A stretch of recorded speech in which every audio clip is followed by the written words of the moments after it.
Hello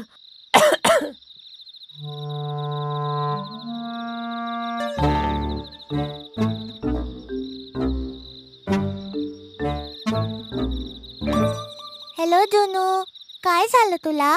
तू आज असा अशक्त का दिसतोयस? मी काय सांगू, मी खूप दुःखी आहे. अरे, तुझ्या आवाजाला काय झालं? हीच तर अडचण आहे माझ्या मित्रा. मी जोरात भुंकू शकत हो नाहीये. हो, असं वाटतंय की तू आजारी पडलायस.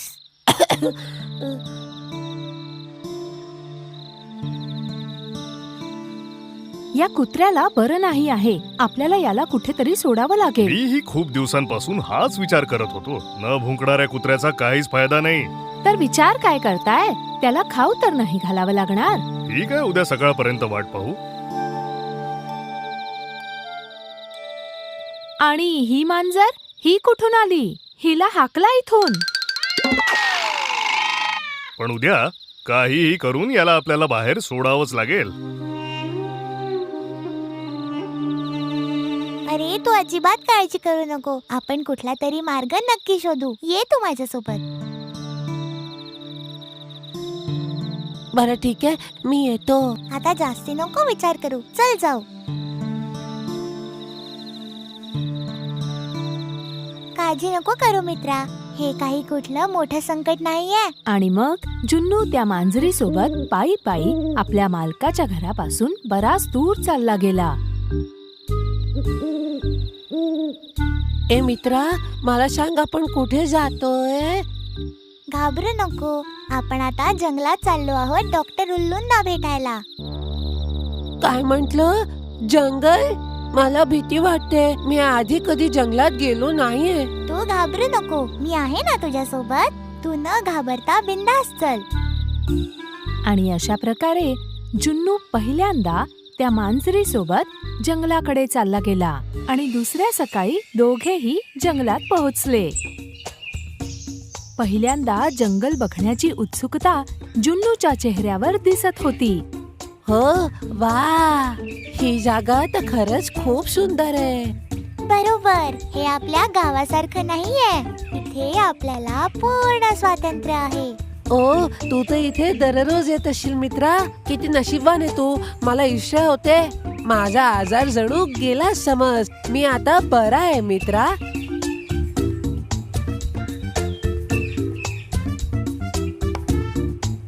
तसं आपण इथे पोचलो आहोत, पण आपल्याला इथून कुठे जायचंय? ते ना आपल्याला कोणाला विचारावं लागेल. काय? तुला योग्य रस्ता माहित नाहीये? ते काय आहे की मला आठवत नाहीये.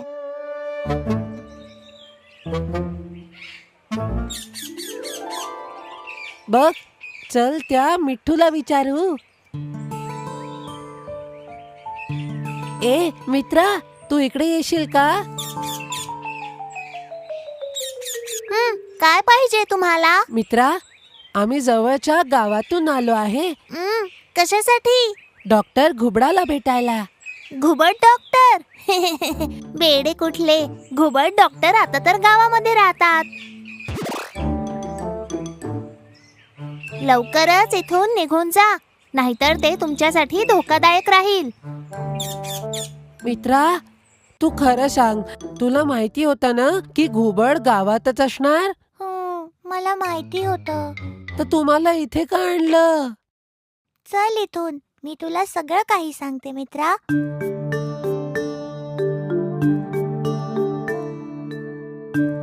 खरं सांग, तू मला खोटं का बोललास? खरं सांगू तर मला जंगल बघायची खूप इच्छा होती मित्रा, पण मला एकटं यायला भीती वाटत होती. अच्छा, मग मी तुझ्या सोबत आहे. घाबरू नको. ते तर मी तर असाच डायलॉग मारला मित्रा, मला माफ कर. चल लवकर गावात जाऊन डॉक्टर घुबडाला भेटू. मी बरा होईन तेव्हाच माझे मालक मला घरी नेतील. जुनू, माझ्या मित्रा, आपण आता एवढ्या दूर तर आलोच आहोत, तर आपण एकदा जंगल फिरायचं आणि मग गावी परत जायचं. आहा, आजचा शिकार तर खूप मोठा शिकार आहे.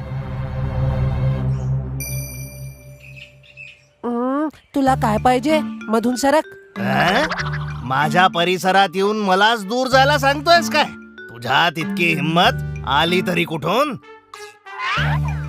तू सरकतोस की नाही? तुला कळलं की मी कोण आहे तर असाच सरकशील. हा तर सांगूनच दे, आहेस कोण तू? मी एका शूरवीर बिबट्याच्या बछड्यासोबत जंगल फिरायला आलोय. मला जंगलात फिरायचंय. याच्या म्हणण्यात दम तर आहे, आणि हा तर बिबट्यासारखाही दिसतोय. एक गोष्ट सांग, तू कुठल्या बिबट्याबद्दल बोलतो आहेस? एक असा बिबट्या जो या जंगलाचा रक्षक आहे. हा तर खरं बोलतोय. असं आहे का? तर तुम्ही तुमचा प्रवास सुरू ठेवा. बिबट्या भावाला माझा सलाम सांगा. बघ, साप गेला. खरंच गेला ना. अच्छा, तू त्या बिबट्याला कसा ओळखतो? बिबटे तर प्रत्येक जागी महान मानले जातात. बरोबर म्हंटल ना मी? अच्छा, असं आहे का? चल, आपण त्या सापापासनं तर वाचलो, पण आता इथून पटकन निघू. कुठे? घरी. इथे खूप धोका आहे. आणि त्याच वेळेस एक कोल्हा आणि एक बिबट्या त्याच रस्त्यावरून जात होते. हा राजा सिंह तर खूपच अहंकारी आहे. माहितीये, पण पुढच्या वेळी मी राजा बनणार. तुम्ही राजा बनाल तरच जंगलाचा विकास होईल ना. असं वाटतंय कुणीतरी येत आहे. मित्रा, खरं सांग, तू इथे कधीच आला नव्हता ना? आता मी काय सांगू मित्रा, मी आज पहिल्यांदा जंगल फिरायला आली आहे. खूप दिवसांपासून माझी इच्छा होती. अरे मग? मी खरंच सांगतेय मित्रा, आजपर्यंत कधी बाजूच्या गावात पण नाही गेली आहे मी. कोण आहात तुम्ही? या जंगलात तुम्हाला आधी कधीच नाही बघितलं. तुमची एवढी हिंमत, तुम्ही इथे फिरायला आलात? मी तर आदरपूर्वक तुम्हाला नमस्कार करत होतो. मी यांचा छोटा भाऊ आहे.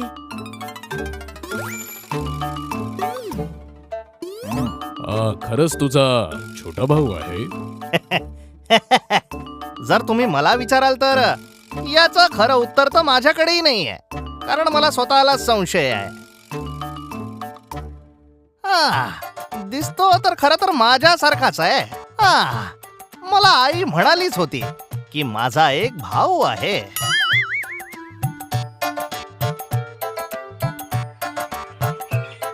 अच्छा, पण तू कोण आहेस? अरे, हा तर माझा मित्र आहे, आमच्या बिबट्या राजाचा वारसदार.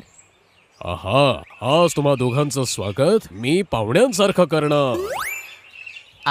माझ्या भावा, तू माझ्यासोबत घरी नाही चालणार आहेस का? येऊ, नक्की येऊ. आम्ही इतक्या दूर तुम्हालाच तर भेटायला आलो आहे. जुन्नूच्या खोट्या बोलण्यावर विश्वास ठेवून कोल्हा आणि बिबट्याने त्या दोघांना सोबत घेतलं आणि त्यांची चांगली खातिरदारी केली. जर का आपण दोघं इथेच राहिलो तर मित्रा? अरे मूर्खा, आपण तुझ्यामुळे इथे अडकलो आहे. आपलं खोटं पकडलं जाऊ शकतं. आपल्याला लवकरात लवकर इथून पळावं लागेल.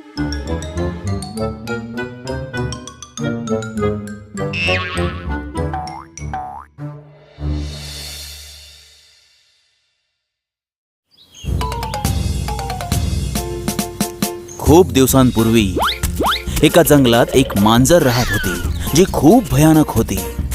ती उंदरांना मारून मारून खाऊन टाकत होती.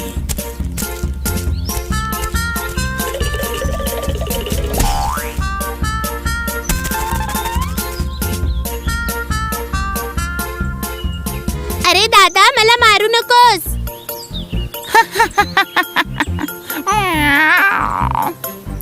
ऐक, मी तुला मारणार नाही, जिवंतच खाऊन टाकेन.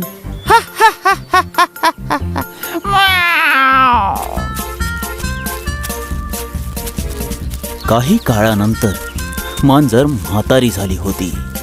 त्यामुळे तिला उंदीर पकडणं कठीण झालं होतं.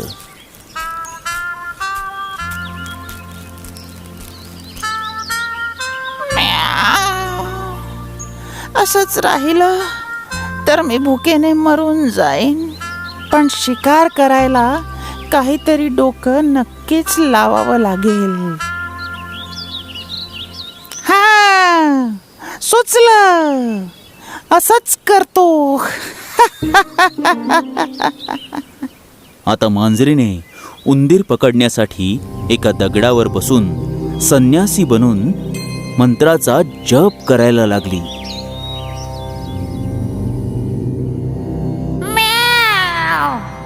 म्याव क्रीम जंगलाय नमः.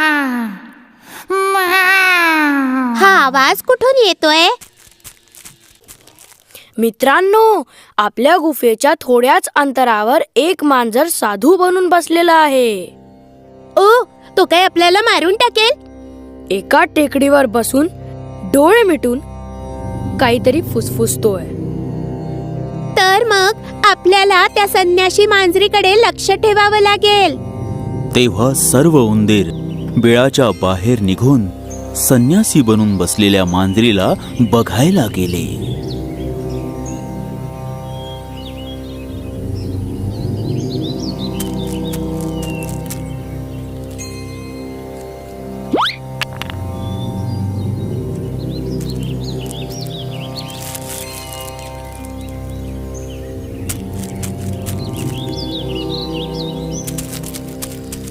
मी त्या मांजर साधूच्या समोर गेलो होतो, तरीही तो मला पकडायला नाही आला. थांबा, एकदा मी बघून येतो.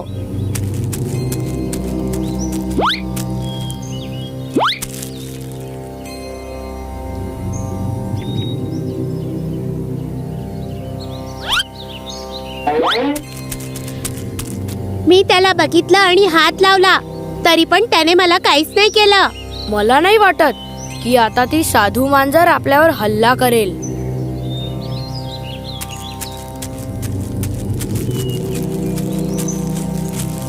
म्याव क्रीम जंगलाय नमः. म्याव क्रीम जंगलाय नमः. आता सर्व उंदीर शांतपणे ऐका. मी इथून पुढे तुम्हाला कधीच खाणार नाही. मी इथे तुमची रक्षा करायला आलो आहे. तुम्हा सर्वांवर माझा आशीर्वाद आहे.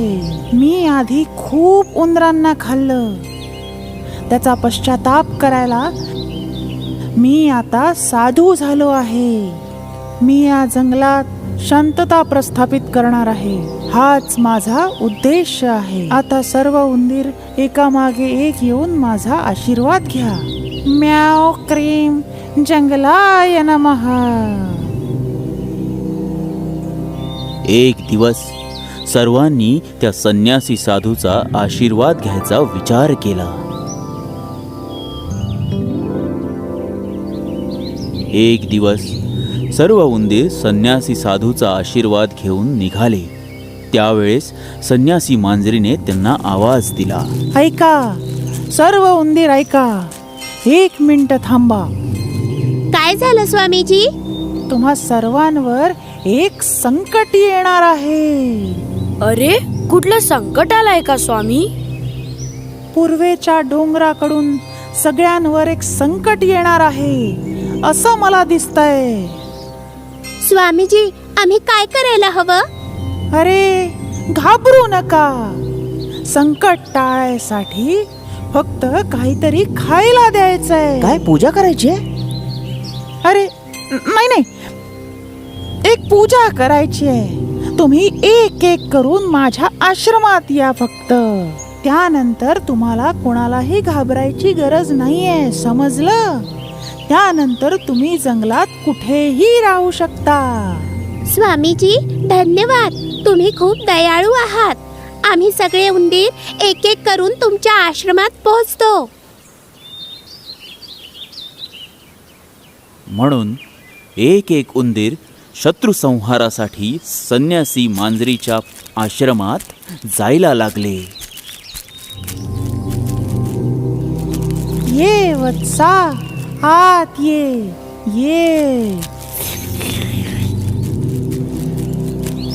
खूप वेळानंतर जेव्हा उंदीर बाहेर आला नाही, तेव्हा बाकी उंदरांना शंका यायला लागली आणि ते बोलू लागले.